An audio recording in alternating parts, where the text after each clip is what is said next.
Assalamualaikum warahmatullahi wabarakatuh. Perkenalkan, kami dari kelompok 12 akan mempresentasikan hasil makalah kami yang berjudul Pertumbuhan dalam Ekonomi Pembangunan Islam, mata kuliah Ekonomi Makro Islam. Dosen pengampu yaitu Ibu Rara Selisia Yoga Snumurti SEMM. Saya akan memperkenalkan anggota dari kelompok 12 yaitu Habibah Sobri, saya sendiri, Antin Kurniasi, dan Boy Ridho Hamgara. Pokok pembahasan dari makalah kami yaitu 1. Pengertian pertumbuhan dan pembangunan, 2. Determinan pertumbuhan ekonomi perspektif Islam, 3. Integrasi pertumbuhan dengan pemerataan atau growth with equity, yang keempat pertumbuhan suatu keniscayaan, yang kelima prioritas dalam produksi, dan yang keenam prinsip pembangunan ekonomi menurut Islam. Baik, saya akan menjelaskan bagian 1 dan 2. Yang A. Pengertian pertumbuhan dan pembangunan. Pertumbuhan ekonomi atau growth adalah proses kenaikan produksi suatu perekonomian yang diwujudkan dalam bentuk kenaikan pendapatan nasional. Suatu negara dikatakan mengalami pertumbuhan ekonomi yang baik apabila GDP real negara tersebut meningkat. GDP real ini merupakan singkatan dari Gross Domestic Product. Dan GDP real ini yaitu mengukur nilai output dari satu periode tertentu berdasarkan pada harga dasar atau harga konstan. Dan kemudian pertumbuhan ini dijadikan sebagai salah satu indikator untuk mengukur perkembangan ekonomi. Pembangunan ekonomi atau economic development dan ekonomi pembangunan atau development economic seringkali dipakai saling bergantian dengan pengertian yang sama. Padahal dua istilah ini memiliki arti dan orientasi yang berbeda. Pembangunan ekonomi adalah pembangunan kemakmuran ekonomi negara atau daerah guna kesejahteraan penduduknya. Dan sedangkan ekonomi pembangunan itu merupakan studi tentang pembangunan ekonomi. Yang B. Determinan pertumbuhan ekonomi perspektif Islam. Dalam kajian ekonomi Islam, persoalan pertumbuhan ekonomi telah menjadi perhatian para ahli dalam wacana pemikiran ekonomi Islam klasik.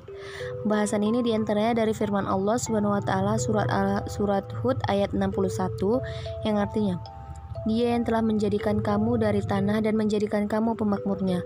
Artinya bahwa Allah SWT menjadikan kita sebagai wakil untuk memakmurkan bumi. Terminologi pemakmuran bumi ini mengandung pemahaman tentang pertumbuhan ekonomi. Islam mendefinisikan pertumbuhan ekonomi sebagai perkembangan yang terus-menerus dari faktor produksi secara benar, yang mampu memberikan kontribusi bagi kesejahteraan manusia.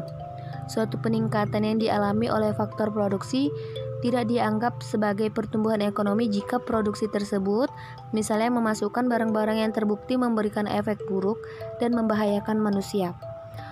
Baik, mungkin itu saja yang dapat saya sampaikan. Mungkin materi selanjutnya akan dijelaskan oleh Boy Ridho Hamgara. C. Integrasi pertumbuhan dengan pemerataan. Dilihat dari tujuan pokoknya, Islam tidak melihat pertumbuhan kekayaan sebagai sesuatu yang terpisah dengan cara mendistribusinya dan tuntutan relasi keadilan sosial.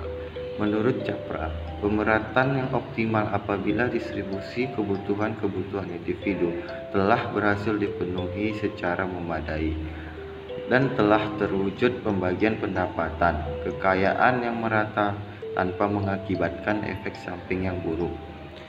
D. Pertumbuhan sesuatu keniscayaan. Pertumbuhan ekonomi merupakan tuntutan objektif yang harus dilakukan dengan cepat dan dalam proporsi yang besar. Tanpa pertumbuhan ekonomi, keadilan memang tidak dapat kita rasakan, tetapi masih sulit untuk mewujudkan kesejahteraan dan kebahagiaan. Karena proporsi kue ekonomi yang dibagian masih kurang cukup dalam rangka pencapaian keadilan sosioekonomi. Sosioekonomi yang dapat membahagiakan itulah yang relasi pertumbuhan ekonomi memang sangat diperlukan, tetapi tetap tidak bisa terlepas dari sistem distribusi ekonomi yang berdimensi keadilan. baik untuk jangka sekarang maupun jangka mendatang. Selanjutnya, menurut Umar Chopra, ada 5 tindakan kebijakan pembangunan ekonomi yang disertai dengan keadilan dan stabilitas. Yang pertama, memberikan kenyamanan kepada faktor manusia. Kedua, mereduksi konsentrasi kekayaan. Ketiga, melakukan restrukturisasi ekonomi. Keempat, melakukan restrukturisasi keuangan. Dan kelima, rencana kebijakan strategis. Assalamualaikum warahmatullahi wabarakatuh. Saya Antin Kurniasi akan menjelaskan bagian E dan F, yang mana bagian E itu adalah prioritas dalam produksi. Nah, ini merupakan hal yang sangat penting. Apalagi produksi dalam ekonomi Islam merupakan setiap bentuk aktivitas yang dilakukan untuk mewujudkan manfaat atau menambahkannya dengan cara mengeksplorasi sumber-sumber ekonomi yang disediakan Allah Subhanahu wa taala sehingga menjadi maslahat untuk memenuhi kebutuhan manusia.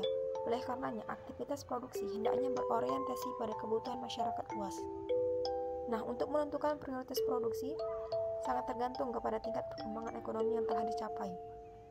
Tingkat tersebut dikategorikan yang pertama yaitu kebutuhan untuk bertahan hidup. Nah, ini berkaitan dengan barang-barang yang apabila tidak dimiliki oleh manusia akan menyebabkan dia meninggal. Contohnya, makanan. Apabila tidak dapat makanan, maka orang tersebut akan meninggal.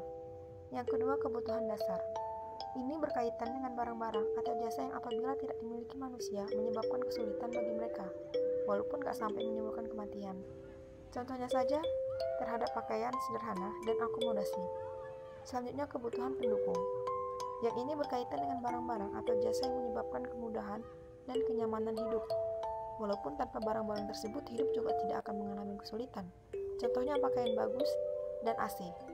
Selanjutnya, barang-barang mewah. Barang-barang yang tidak hanya memberikan kenyamanan, tetapi juga memberikan prestis apabila mengkonsumsinya. Contohnya saja mobil mewah atau mobil mahal. Selanjutnya, barang-barang yang merusak. Nah, barang-barang yang membahayakan dan merusak manusia seperti alkohol. Nah, ini dia nih. Selanjutnya yaitu bagian F, prinsip-prinsip umum pembangunan ekonomi dalam Islam. Negara yang menganut sistem kapitalis akan memperkuat ekonominya dengan memungut pajak dan penghasilan lainnya termasuk biaya birokrasi. Siapapun yang menjadi pelaku pembangunan atau pelaku ekonomi memiliki kebebasan berinovasi dan kreasi sepanjang tidak ada larangan dengan prinsip-prinsip dan landasan antara lain. Yang pertama, kepemilikan. Menurut ID, kepemilikan dibagi menjadi 3. Yang pertama yaitu kepemilikan individu. Kepemilikan individu dihargai dan dihormati semua orang sehingga siapapun merasa aman dan nyaman. Dalam pemanfaatan melekat kewajiban antara lain tidak boleh merugikan orang lain, tidak mendatangkan mudarat, dan selalu dengan niat kepada Allah. Yang kedua, kepemilikan umum Al-Quran. Nah, ini memberi warning sebagaimana disebutkan dalam Quran Al-Abasah 80:24, maka hendaklah manusia memperhatikan makanannya dalam menyikapi anugerah Allah. Manusia wajib mensyukurinya sebagai pemilik bersama untuk semua. Selanjutnya, kepemilikan negara-negara sumber.